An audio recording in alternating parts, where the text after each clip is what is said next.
We all know that living in the UK is expensive, and that if you were to retire somewhere like Thailand, you could potentially save a lot of money. Now, how much could you save? That's exactly what we're going to discuss in this video. Hey, what is up, guys? This is Brett here from brettdev.com, and welcome back to the channel. Now, I've been living out here in Thailand for 10 years. I'm originally from the UK, so I feel like I've got a good idea of the cost differences between the two countries. Although I'm hearing the UK now is absolutely out of control and more expensive than it's ever been.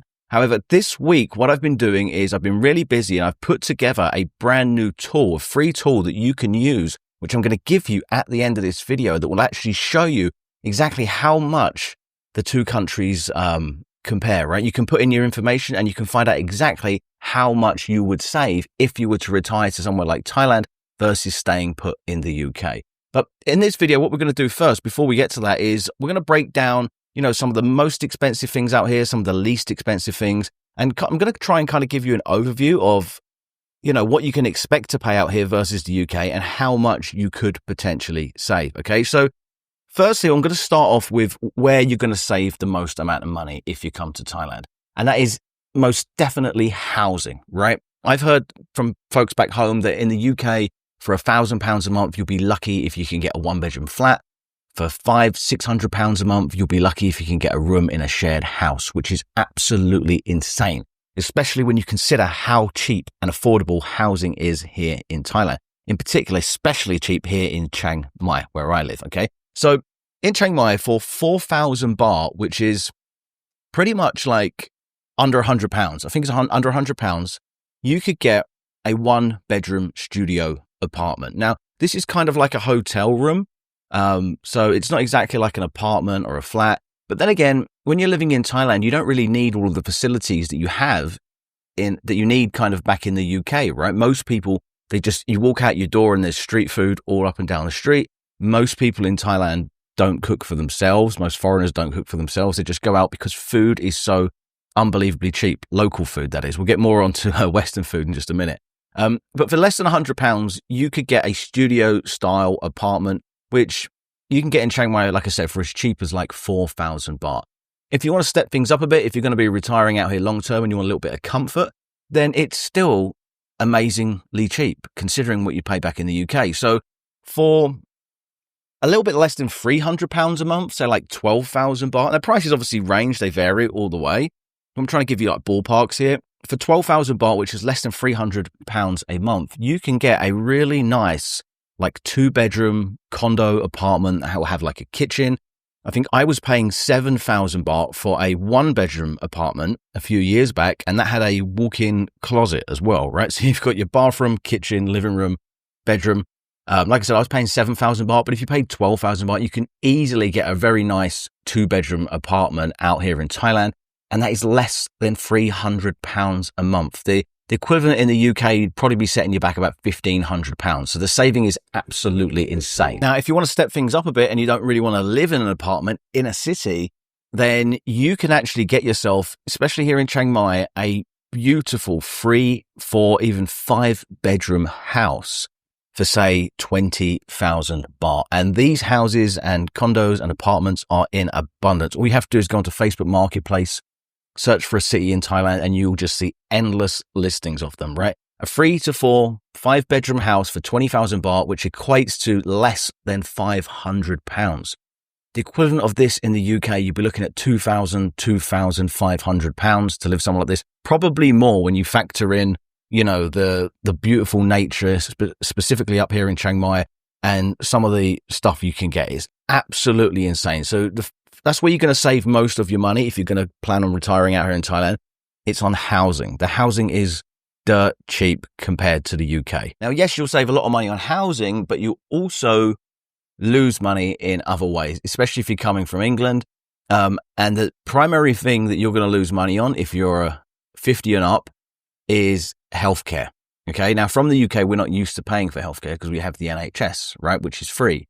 But out here, there is no such thing as free healthcare. So if you're going to be retiring out here, you're going to have to pay for healthcare. And trust me, it can get expensive. It's going to be an expense that you're not used to paying, but you're ultimately going to have to pay it, especially if you're going to apply for a retirement visa. because I'm pretty sure as of now, 2025, it's a requirement to apply for a retirement visa to have health insurance, which as it should be, because you don't want to, be sick and not be able to get healthcare.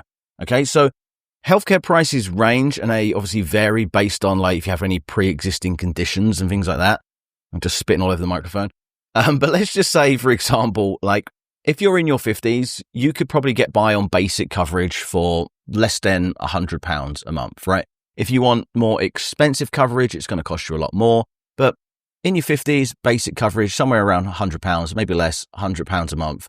The problem with the healthcare is it gets significantly more expensive as you age, right? So that's in your 50s. When you get into your 60s, it basically doubles. When you're in your 70s, it basically triples.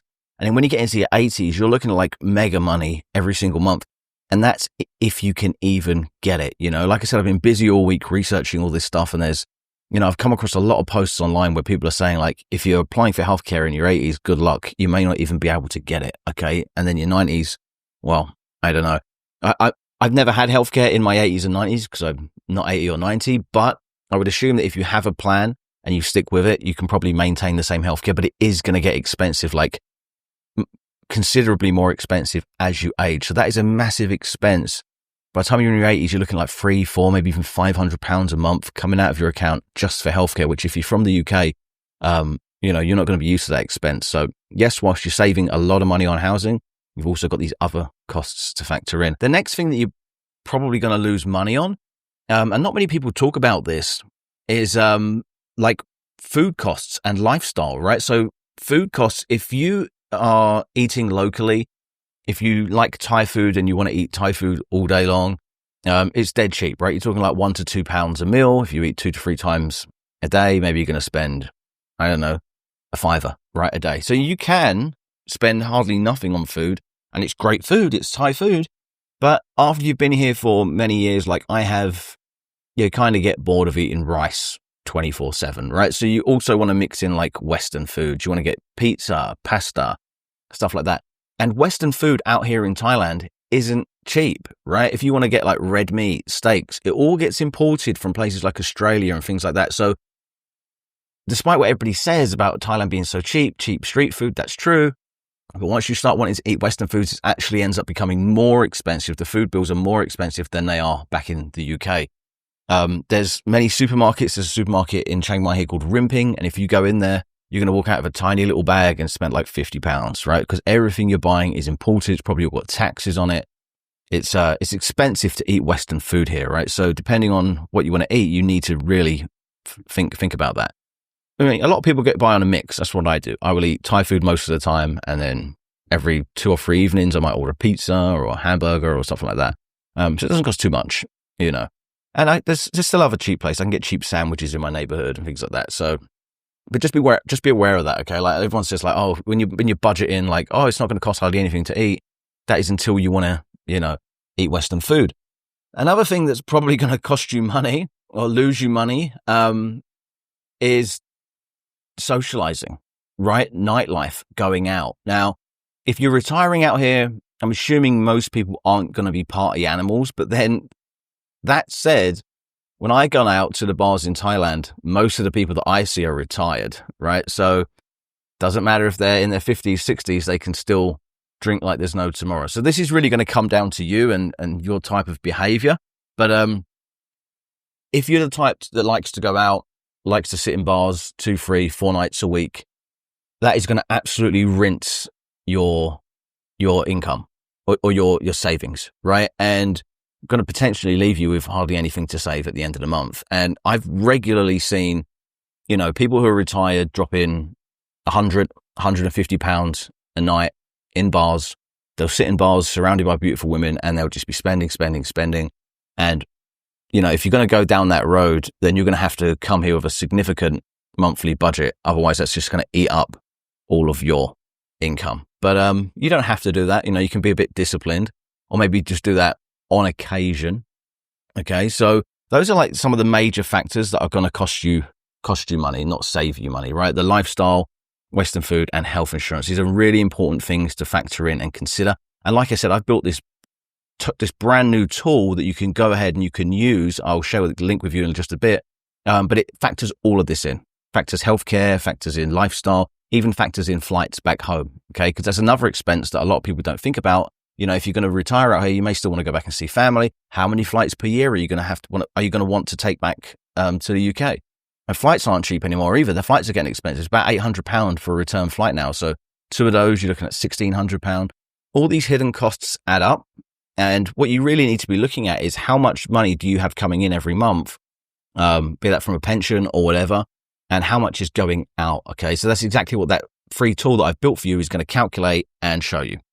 One final thing I want to mention, and I just kind of mentioned one of them, is hidden costs, right? These are hidden costs that most people don't mention. So the first one is visas. Now, visas are actually cheap. It's not expensive to get a visa in Thailand. If you're getting a retirement visa, I think the fee is about £50 per year. A lot of people will use an agent to help them process the paperwork, but you don't need to use an agent. You can figure out how to do it yourself, and then it just literally is £50. If you're to use an agent, you're probably paying an extra couple £100 on top of that every year, just to save yourself the hassle of having to figure out and do all the paperwork. The one problem, though, with the visas, and especially if you're going to get a retirement visa, is you have to have 800,000 baht, Thai baht, or I think it's the equivalent of £18,000 in a Thai bank account 2 months prior to your application. So you've got a large sum of money here that you're essentially locking up. You can't do anything with, you know, all the way up until the date in which you apply. And if you take any money out of your account and it dips below that amount, they will not grant you your visa. There are other ways to do it, which I'll maybe put some links down below where you can look on the Thai Visas website, where you can have a combination of your monthly pension plus an amount in the bank that equals 800,000, or you can just have monthly coming in every month. But I believe that's called like a declaration of income, and I'm not entirely sure if the UK still have certificates, because normally you'd have to go to your embassy in the UK and get I think it's affidavit, is that the word, a signed affidavit that says you have a certain amount of income coming in every month, and people used to be able to use that to apply for the visa.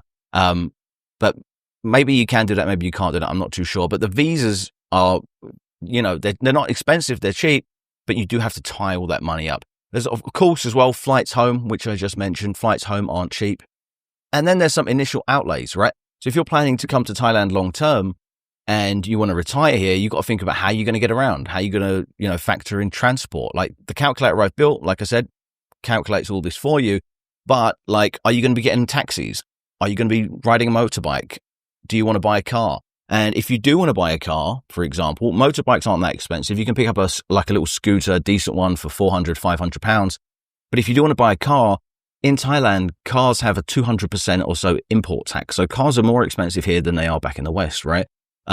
So you've got a big outlay there as well. You might have to spend £8,000 or so for a halfway decent car that's going to last you 20 years out here in Thailand. Okay, so that's an initial outlay that you need to factor into your budget as well before you move here. Okay, so those are some of the things that you should probably consider if you're thinking like, will moving to Thailand save me money or not? You know, you're going to save a lot on housing. You're going to lose a lot on healthcare and lifestyle potentially, depending on yourself. And there's also other factors to consider, such as visas, flights home, and initial outlays that you're going to have to spend. Now, bottom line, can you save money by moving from the UK to Thailand for your retirement? And that answer is absolutely yes, right? If you live a really, really conservative lifestyle, if you eat primarily Thai food, if you stay in like a studio apartment or just like a 2-bedroom apartment, and you live in a city like Chiang Mai, then if you come here with a £2,000 a month budget, you could easily still save £1,000 every month, which is crazy considering, like I said at the start of the video, for £1,000, you couldn't even get a halfway decent apartment in the UK. If you like to go out and if you enjoy the nightlife and you want to eat Western food all day and you want to buy a car, then, and if you want to live in a place like Bangkok or Phuket, which are, you know, a little bit more expensive than Chiang Mai, then a £2,000 a month budget may not even cover you at all, let alone leave you with any money left over to save. Okay, so at the end of the day, it all depends on you, and it all comes down to you and your behaviors and your requirements and your wants and your lifestyle. But if you click on the link down in the description below, or if you just type in tools.bretdev.com/retirement, you can get access to the brand new free calculator tool. that will basically just really simple. You just open it up on your phone, 1 second, loads really fast. Just put in the information, set how old you are, where you want to live, what city in Thailand. I think I factored in Chiang Mai, Bangkok, Phuket. You can factor in your methods of transport, your lifestyle, and all those different variants, and it will calculate it all for you. It will tell you how much on average you'll pay for healthcare and various bits like that. It's also got some suggestions, and it's got a big, huge report that will break your budget down, and it'll also tell you how much money you can save every single month by living in Thailand versus living in the UK, as well as how much you would save over 20 years if you were to retire and live out here. I hope that's helped you guys. If you are thinking about retiring in Thailand, and if you are wondering, like, you know, how much money could I actually save? Do I have enough to actually retire in Thailand? If I do retire in Thailand, what is my life actually going to look like? Okay, because everybody talks about the dream. I'll just retire in Thailand, you'll live a life of luxury. It costs money, right? It does cost money. Can you do it, like I said, on £1,000, £2,000 a month? Absolutely, but you're not going to be living this fantasy lifestyle like people make out. That's all for the video, guys. Like I said, if you want to know exactly how much you need, then click on this link. And if you enjoyed this video, you're probably going to really like this one as well. That's all for me, and I'll see you in the next one. Take care.